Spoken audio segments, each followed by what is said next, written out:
Hello guys, welcome to this video. It's Lawal David here, and then in this video I'm going to be telling you some things that I've learned as a roundup in this part section of this course. So I'm going to discuss with you some things that I've learned personally in trading. Now, levels are not lines drawn in concrete. They get broken. They are not concrete lines. Trend lines are not concrete. They can get broken. Now you see, the more a level gets tested multiple times, sooner or later it's going to get broken. From my observations, 2 to 3 times is the average. After that, expect a breakout of that level. Yes, that means that particular zone is getting weaker. Expect a breakout from that level. Now, don't listen to analysts. They can stuff up your decision making process and then cloud your judgment. For example, I see a sell setup on my chart, but because I've read the analyst reports that says he's bullish on this currency pair because of this and that reason, I hesitate to pull the trigger. Don't listen to analysts. Later, I check that your chart and see that if I had sold, I'd have made money. So use your own independent judgment based on what you see on your chart. Don't listen to any analyst. I've fallen victim of a lot of this news and all that stuff, especially on thank God volatility indices. No analyst can predict that. It's purely motivated by price action. It's currency pairs that you should not listen to analysts on that. So use your own independent judgment based on what you see on your chart. Then you learn better. Now find your best time frame to trade. Now your personality, work circumstances, etc. may dictate what time frame you can use. But for me, I can trade from the 4 hour, from the daily, then 4 hour, then the H1 time frame, 1 hour time frame, down to 5 minute and even the 1 minute chart, because I use multiple time frame analysis trading. Yes, so there will be people that will say you are crazy to be trading in 1 minute time frame, blah blah blah, and so on. Yes, I know that, but the whole point of me switching to lower time frame is to get better trade entries, and I think you should do the same, especially if you are new.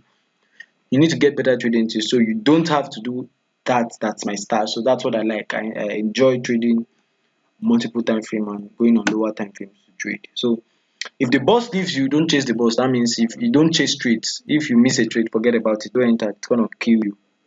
Do not try to enter. As a matter of fact, when you enter, it gets manipulated. Your trade gets manipulated. That's how to avoid your trade being manipulated. So these topics, some things that I've learned is actually so how to avoid being manipulated in your trades. Yes, how to avoid being manipulated in your trades. So don't chase trades. If you are late to get into a trade at an optimal entry point and realize that you might miss out, then back off and wait.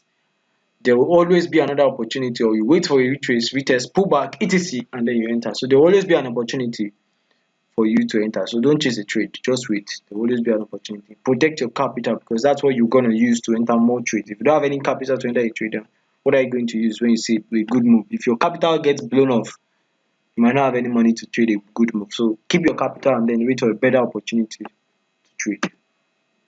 Now, be patient for the right trading setup to form. Yes, don't create unnecessary setup that has no sense, that makes no meaning. So you be patient for the right trading setup to form, and then you execute your trades based on that. And then if you're suffering from losing streaks, take a break. Yes, if you are losing too much, get away from the market and rest. Take a week off from trading or clear up your mind, then come back with a clear mind to trade. Don't if you keep suffering from, if you are trading and you lose, you're going to want to risk more so you can make back that loss immediately. And once you try to risk more, you blow off your account. So once you lose 1 or 2 times in a day, just take a break. The market is there forever. You can always get better moves. So take a week off, a day off, 2 days off. Just clear off your mind and then come back with a clear mind to trade. And then if you have winning streaks, don't get overconfident and risk more, because those wins can turn to a massive loss. So it can go from 100% to 0% real quick. So you need your streaks of losses will just be around the corner. So if you're having winning streaks, withdraw your profit and then have a target and then go rest for the day. You understand that? So in the words of George Soros, he said, "It is not whether you are right or wrong that's important, but what's important is how much money you make when you are right and how much money you lose when you are wrong." So that's very important for you. So we've come to the end of this section of this course. I'm glad that you took part of this course, and then thank you for this course. In the next course, we'll be talking about volatility indices, each of them, and price action.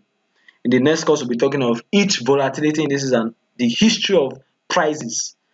I'll be showing you price action behavior on each of these indices, on each of them. Price action behavior in the history of prices on each of these indices. So I'll see you in the next course. Do have a wonderful time, and thanks for staying with me all through this course. Do have a wonderful time, and bye for now.